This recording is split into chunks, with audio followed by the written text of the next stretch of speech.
Where you at, my mates?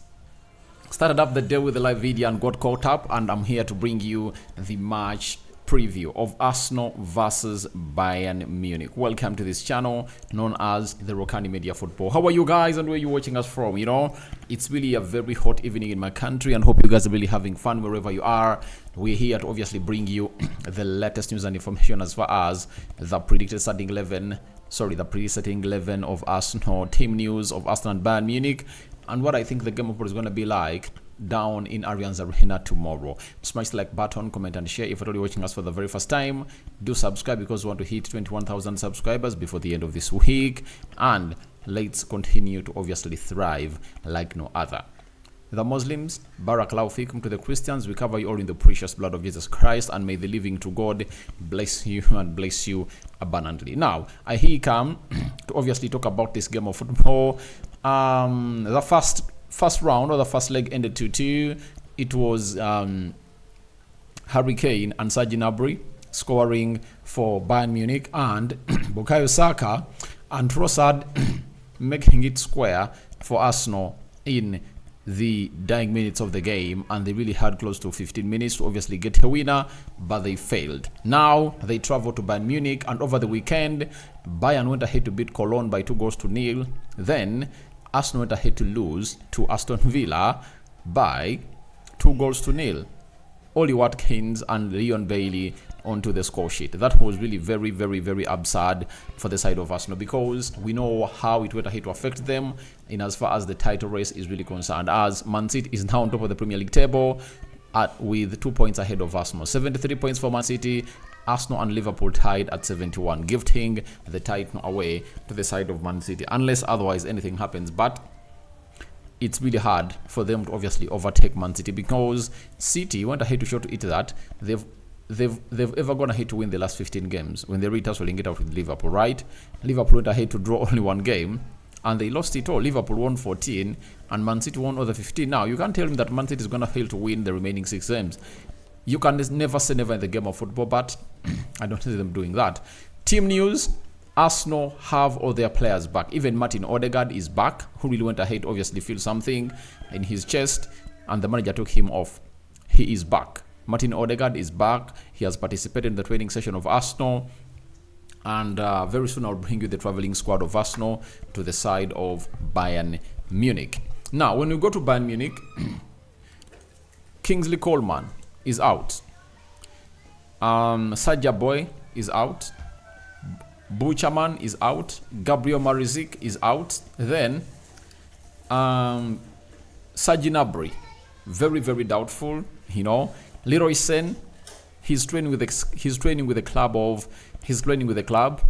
You know, ever since they came from the game of Cologne, but he has been training alone. I don't know whether he's really fit to obviously play. Alphonso Davies is suspended, meaning that he's also out, and Guerrero is going to come in through to play into the left back position. And I think that can give Bukayo Saka a very good goal, obviously come out and really torment that side of Bayern Munich. So that is the team news. The rest of the players are really available. Manuel Neuer was rested over the weekend. He was not part of the team that went ahead to obviously play part in the team of Bayern Munich that went ahead to beat Cologne, but he's gonna start. Allianz Arena capacitates 75,000 people and 24. That is it. And you just can't wait to see how Arsenal is really gonna go in there for it. The difference is Arsenal fans are gonna be allowed to play or to really take part into this game.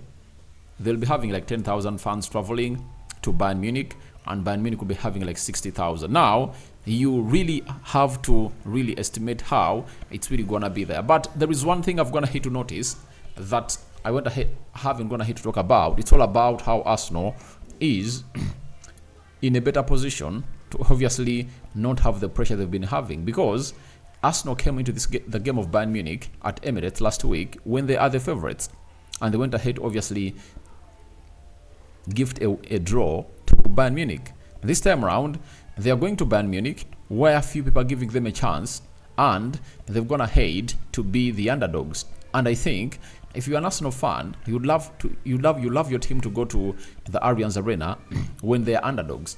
If Arsenal went there when they're really favorites, I tell you, pressure would have gone ahead to emerge on them. You saw how pressure emerged on Arsenal over the weekend when they're playing against Aston Villa, because they all knew to it that a lot was really happening and it never really went ahead on as planned. So for my case, I really believe that's an advantage for the club of Arsenal, because they are going here, they are going to Germany as underdogs. They're not going as favorites. As I've gone ahead to see some serious pundits of Arsenal say Arsenal is out. Though a few of those have gone ahead to say Arsenal really have a chance, of which I believe Arsenal still has a chance, because they are going there as underdogs. They're going to play in a better position. Pressure is not going to be immersed onto the side of Arsenal. Now, let's go to the predicted starting 11. I was like, should Arteta change the system? But I said it will be very naive for him to change the system of play. You know, like go for 3 central defenders, 3 midfielders, and then do the needful. The system is 4-3-3. I think he's going to stick with the system because he's a man who believes that he has players of quality that can annihilate the side of Bayern Munich and knock them out. In goal, David Raya. He needs to obviously do better from what he did for the second goal that Arsenal went ahead to concede against Aston Villa. You ask yourself, why was he getting out of his stitches? That was the question, because Emily Smith-Rowe was giving Oli Watkins a very good chase, and this man tried obviously coming through to stop him. So I think that was really a very bad decision that went ahead to make as a player into that. But I think he's going to be very, very instrumental in what Arsenal is really going to be doing, especially in cooling the pressure, as he's a press-resistant ball-playing goalkeeper. That is David Raya for you. On the right, Benjamin White was rested a little bit in the game of Aston Villa. I don't know whether he will be really fit to play, but I've gone ahead to see him in the training session of Arsenal, and Benjamin White is really going to play onto the right back of Arsenal. And I think this time around, he's not going to be having Serge Gnabry. He's going to be facing Musiala into that ilk, because Musiala is going to come in through to obviously put in a new shift. At the left back, I go with Tomiyasu. I tell you, I go with Tomiyasu because I know he can really do the job and really close down the side of Bayern Munich. And they'll be having Leroy Sen playing that side. And I don't think that you could obviously front Jakub Kiwior, having gone ahead to be humiliated at Emirates, where Bayern Munich never had any fun, and you come out and really give him this game of football. I prefer he does Tomiyasu onto the left. Central defense, William Saliba as usual, William Saliba as usual, and Gabriel Magalhaes. But I was overthought that maybe I don't really play Gabriel Magalhaes. He has been looking bad in the previous 2 games as an Afghan to really play. A draw against Bayern Munich and the loss against Aston Villa. For Aston Villa, it was just God that saved him from being the orchestrator of the imploding of Arsenal in that game. On 2-3 occasions, he had gifted the ball to the forwards of Aston Villa, and the down post went ahead to save him, and then Leandro Trossard on the other occasion went ahead to track back and had to obviously step a little bit on that ball, and Oli Watkins couldn't obviously get into its vicinity. That is it. So for me, I'm 100% sure that Gabriel Magalhaes needs to raise up to the occasion. If Arsenal, by the way, are to go through, they need to see Gabriel Magalhaes do the needful, because that first goal that comes in through, it was because of Gabriel Magalhaes. And if at all that goal doesn't go in, Arsenal would have gone ahead to obviously be in the lead, and frustration would have gone ahead to climb onto the heads of Bayern Munich, and Bayern would be like, all right, maybe it's not our day, and the mentality of these players of Bayern Munich would have gone ahead to be in question. But when Bayern Munich went into the lead, equalized and went into the lead, there was no reason for them obviously to implode. That is it. So I would prefer him to obviously rise up to the occasion. In the midfield, rested and then came in through, though he went ahead to make a very huge blunder that resulted into the second goal. Jorginho goes into the mix. I know he has to play into that position because Thomas Partey looked bad when Arsenal was playing Bayern Munich. When he came on, he was losing all the balls. He was not that man that you expect him to be at all levels, meaning that Thomas Partey is going to hit to drop off hugely. But Jorginho, with his experience, you anticipated that he's going to really go miles and go places into that area. So that is Jorginho for you, and I anticipated that his experience is going to be really huge into that position.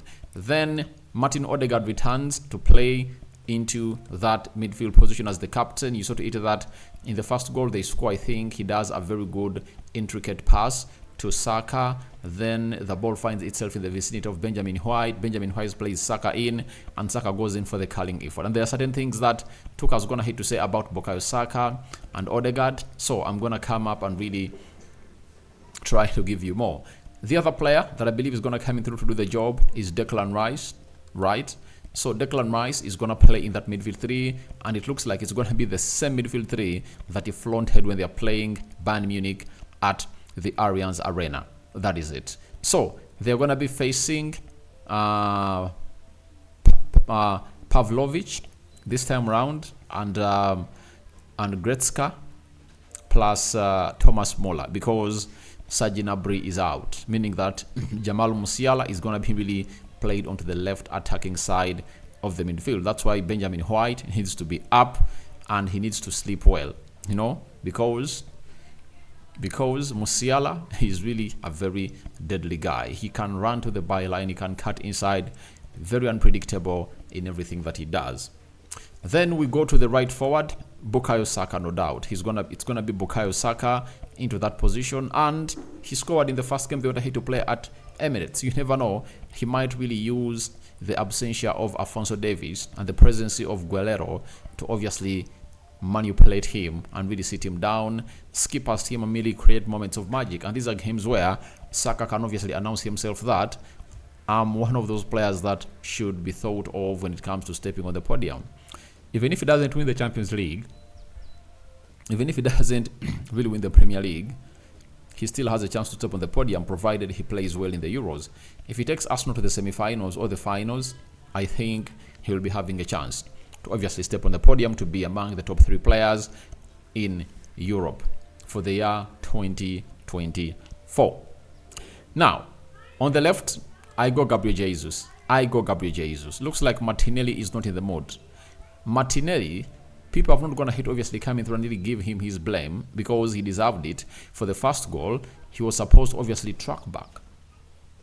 He didn't track back, and Leon Bailey was really found alone.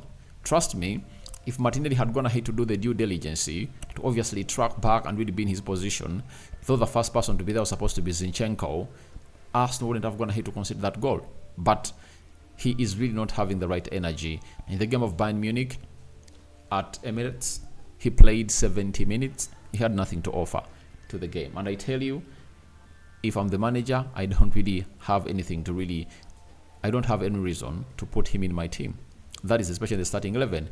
I'd rather get him off the bench when Bayern Munich is tired and then he runs. But he showed us that he cannot even sit down this 28-year-old captain of Bayern Munich, that is Joshua Kimmich. Leading the line, I go with Kai Havertz.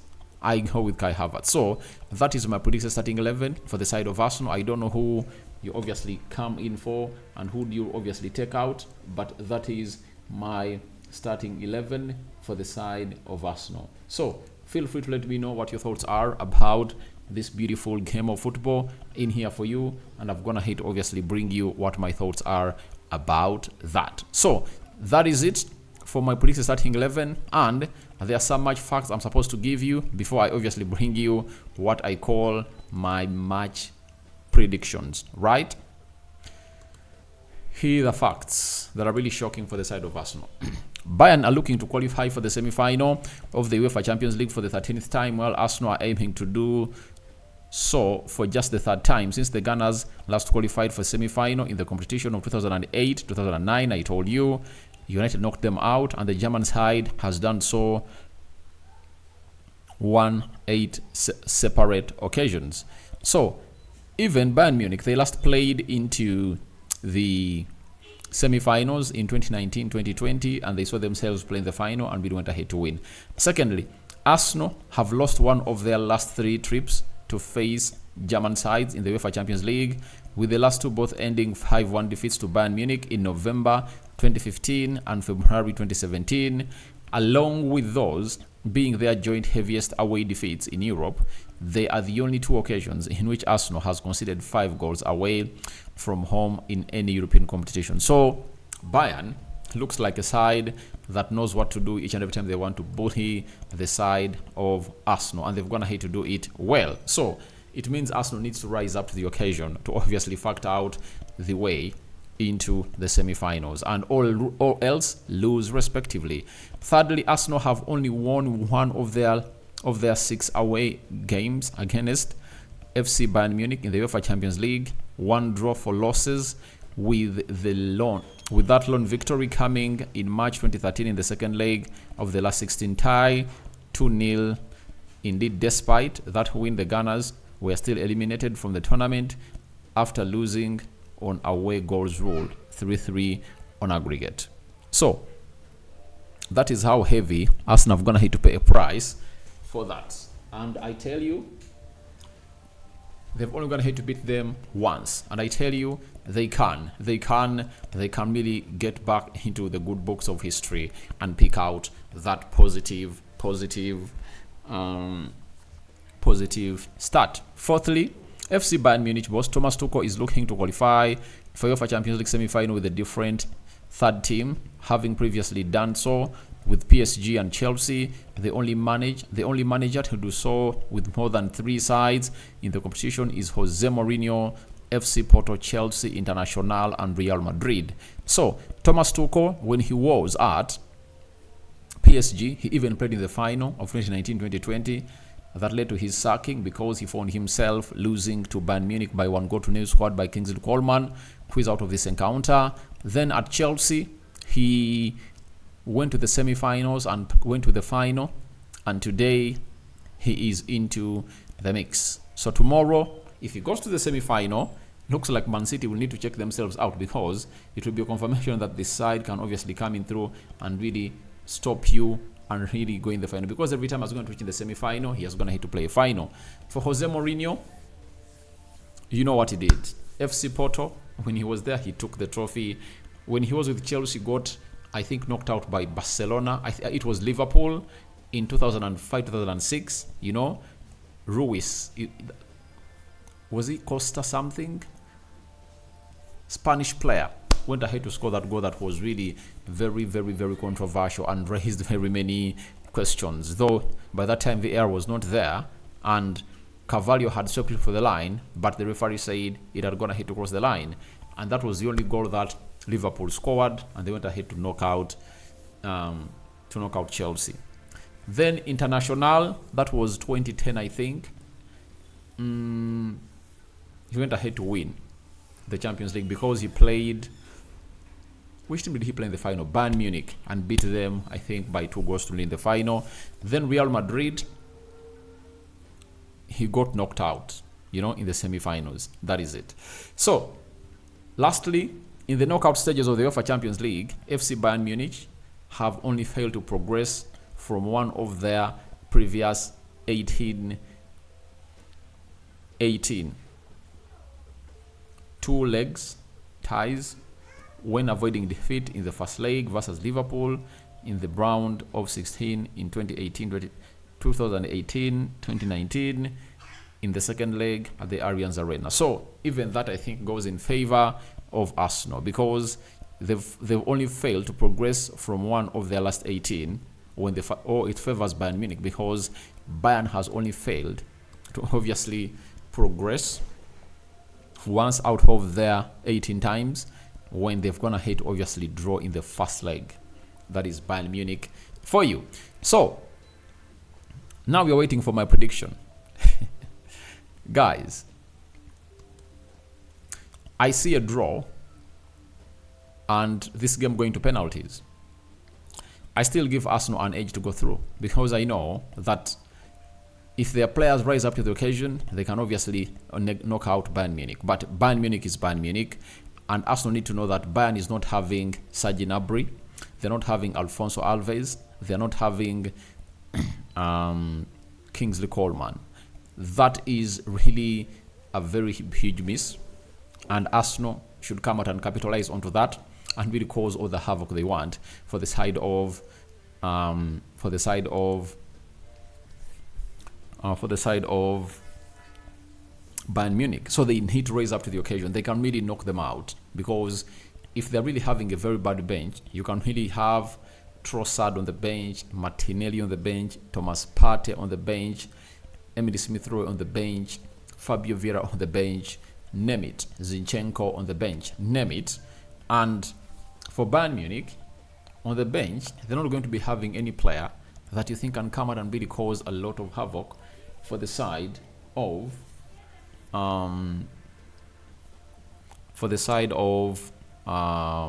Arsenal, according to me. So guys, thank you very much for watching through. Rokani David is my name.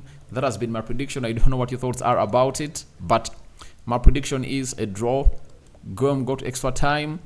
We are gonna see penalties. I think tomorrow 60% chance of seeing penalties, and if it's a win, I think a win will go to it will go to Bayern Munich. If Arsenal is to knock out Bayern Munich, I see the only way they can knock them out is by taking them to extra time, penalties, and do the needful. But I anticipate that Arsenal will score goals, but it will depend on how many Bayern Munich will score. May the living to God bless you abundantly. Rokani David is my name. I sign out. See you later. Don't forget to subscribe, because we want to hit 21,000 subscribers before the end of this week. Today is Tuesday. Let's continue subscribing. I'm out.